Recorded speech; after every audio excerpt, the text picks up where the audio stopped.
All right, in this video, we're gonna go through all the sounds and the tracks that are involved in this 80s style weekend beat to figure out what effects we're using to get all the sounds to work together nicely. Again, if you want to grab this drum program and follow along with the sequencing and the mixing, please click the Patreon link below. Head on over there where all my Patreons will get the drum programs, the presets for this tutorial and all the future tutorials. Now, let's dive in. So in our last video, we made this beat.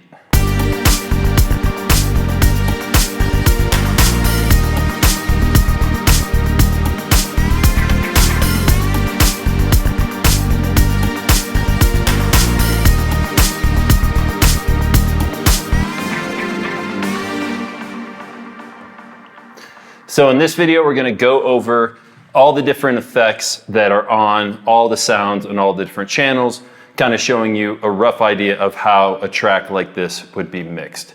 So first we're gonna start off with the drums, and we're just gonna go through this one at a time. Now inside of the kick, there's two different things going on here. One is an air strip. Now the air strip here primarily is using this high pass filter just to cut off the subs of the kick to make room for the bass. Then if we go back, we also have the mother ducker. Now this is the mother ducker input by default. Almost on every kit, I always have the mother ducker input on the kick just to quickly and easily sidechain all the other instruments to it if I want to get that pumping sensation. Now, over here on the snare, the only thing we have on the snare is a high pass just to cut off some of those low frequencies on here, just so the low frequencies aren't interfering with anything else in the mix. Let's go back over to this guy right here. You'll see on here, there's nothing on this clap. Now this clap, just for the effect, we added some extra reverb. Now we made the mix 37. We brought up the time just to add a little bit of that extended tail on there. If we mute,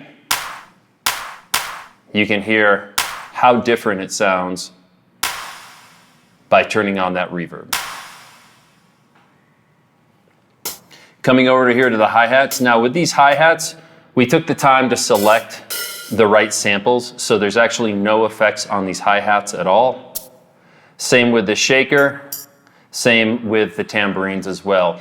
One pro tip is always take the time to find the right samples so you don't have to do a lot of EQing on there. If I wanted to be a little bit obsessive, you could go and cut the low frequency on all these others, but unless they're interfering with the mix, I'm gonna leave them there just so I'm not losing any of those mid textures inside of those elements. Now on this guy, added reverb on this just to bring it into its own space. And this is quite a bit more without it, but with it, you can see how that just makes it much more of an 80s vibe and sinks it into the background. That guy had reverb baked into it.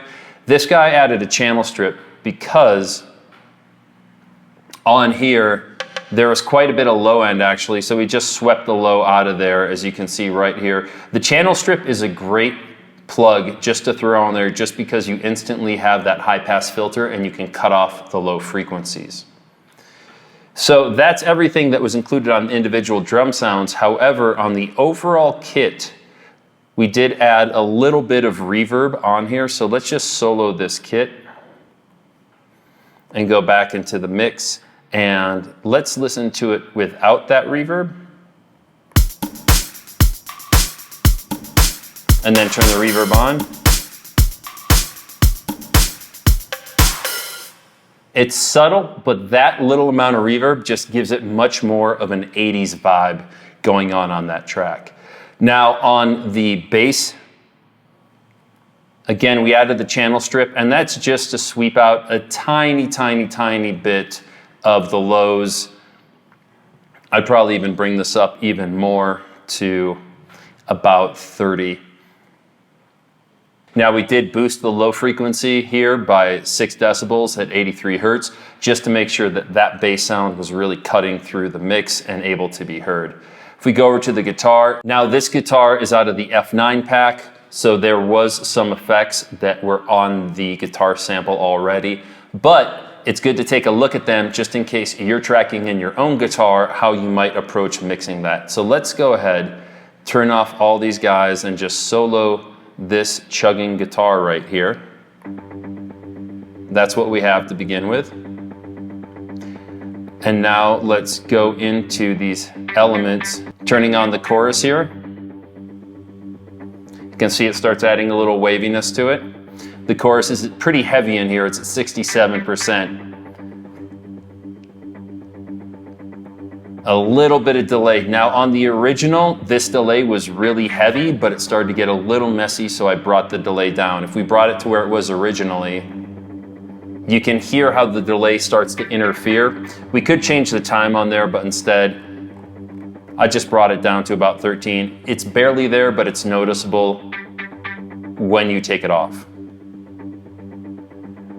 Then the reverb in here, now the reverb is at 25%, just adding again that element of space to it. And the maximizer here is just to make sure that everything's kind of evened out, and that the reason the maximizer was put on here, again, to act as almost like a compressor, just to grab those high frequencies when it hits on those last 3 notes that are coming through. So that's everything that is on that guitar. Going to this guitar, it's very similar on here, so let's solo this guitar. Now this guitar without those effects is actually drastically different, so let's go ahead and just turn those guys off. So you can hear how, I guess, stale that sound is without the effects. So very first thing, air delay, just to give it a little bit of movement. I dialed it back a little bit from the original setting on there. The air reverb, again, it was pretty heavy. I dialed it back a little bit because with more reverb on, it kind of got lost in the mix. Bringing in the air strip here, that's just to do a little bit of EQing, you know, particularly boosting up the highs to really push it through the mix. And then the distortion is what gives it all of its character right here. So that's at 100%.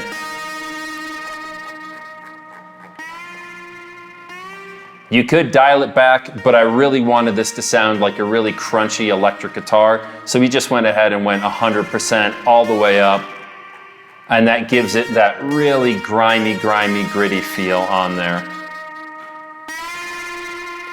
That distortion on there also really helped it push through the mix. So let's go over into this Arp Synth. Now this Arp Synth doesn't have a huge amount on it. An air strip primarily just to cut out all the low frequencies because it was really heavy in the low end, so I'm cutting it at 329 on that. A phaser just to give it even more movement. If you cut it off, it still has some movement, but it just doesn't have that old school 80s feeling to it. The phaser really brings it to life. And of course the mother ducker on here just so it can start ducking when the kick starts hitting to give it that really pulsating feel on there. So if we bring in just the kick on here, let's jump over to our drums, mute everything else.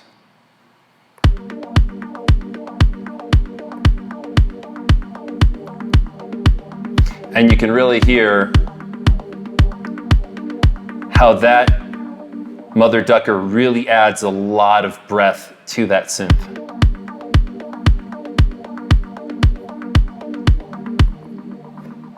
Now, one thing with a plugin like this, since we are using the hype synth, let's jump over into that. Again, menu, the second pad. We're already using a whole bunch of effects inside of here. And when we get over to the other video where we're gonna start arranging this, we're gonna start adding automation to this filter.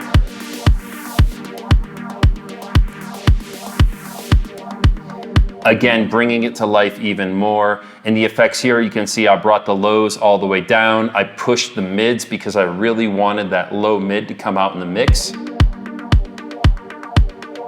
You can hear how it kind of loses a whole lot of presence by bringing that way down. Bringing that guy up just allows the body of that synth to really fill in the frequency spectrum when we need it.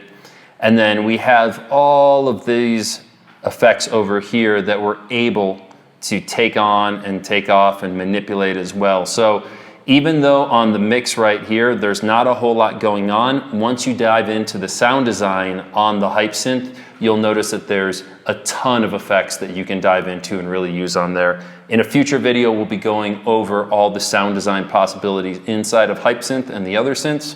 But until now, we're just gonna see that we just added a couple different elements onto that itself. So let's go over into bring in these chords here. And with these chords as well, we have the mother ducker, which is bypassed because I found that it really took away the impact of that chord on the one, and I wanted these chords to really punch along with the downbeat. And when it's on, it just kind of took away too much of that impact on the one.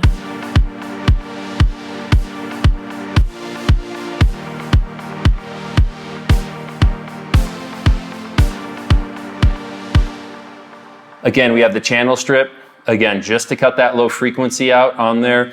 If we need to boost any elements, we could just jump in here and boost them up. And again, a maximizer just to level out, because that first initial hit is really intense, and then the little delays that came after that kind of started to get lost in the mix. So if we take this off, you'll notice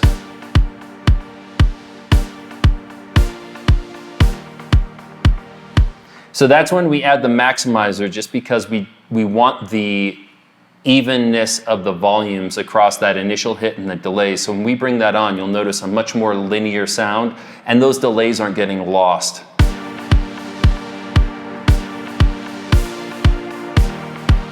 By default on the maximizer, it's really, really loud, so we just turned this to -12 just so it wasn't smashing the entire signal, and there still was some dynamics between the high and the low peaks, but it came in very handy just to even out everything on that. And if we jump into here, again, we're in Hype Synth, so there's a whole nother area of sound design that goes on inside Hype Synth.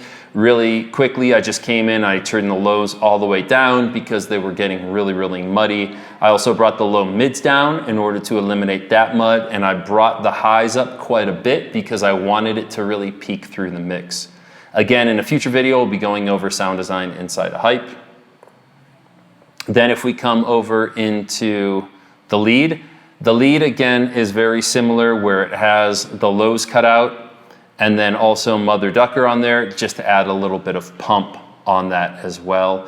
And if we come in here and jump into the lead channel, we're gonna notice that on the lead, didn't really do much as far as adjusting the EQ within Hype itself, because I found that when I took the lows out, it did lose a little bit of body on that.